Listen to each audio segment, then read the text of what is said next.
Ultimately, it was the FBI that landed Brooks Houck behind bars. So we want to talk about the FBI a little bit, and we're going to bring in WDRB's Conroy Deluche. You spoke to a retired FBI agent. The FBI took over Crystal's case about 3 years ago. So tell us, why now? Why an arrest 3 years later since they took over Crystal's case? And they took over the case 5 years after Crystal Rogers was last seen alive, 5 years after that investigation began, which means that it was a lot harder to find and process any evidence that they were able to find and recover.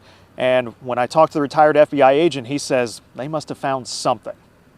More than 2 years ago, the FBI went digging. And you have to go through every square inch of that with a fine-tooth comb, literally. Sonar equipment, backhoes, and canines focused on this property in the Woodlawn Springs neighborhood. It appeared that they found items of significance that were sent off to the lab in Quantico. Doug Coons retired from the FBI in 2018 and now is the CEO of an investigative firm. In cases like this involving cold evidence, he says results take a long time to process. It's possible that something from that search led to this next step. At this point, we still don't know what the FBI uncovered from those searches. But earlier this month, Joseph Lawson was arrested.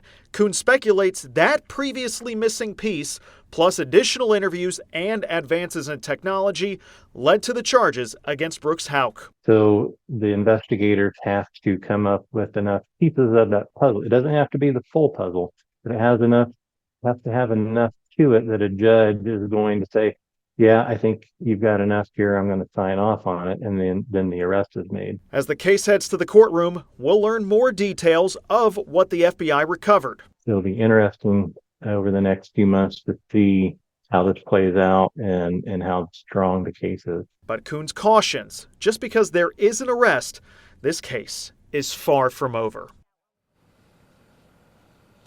This investigation did involve federal agents, but it does remain a state case at this point. Coons says the FBI jumps in if asked by the state or the agency that's leading the investigation. They do have a lot more resources. They have the lab in Quantico. They can process things. And they say they do this in a lot of high-profile cases. And as we've seen for more than 8 years, the billboards, the interviews with Sherry Ballard and others, Crystal Rogers certainly a high-profile case.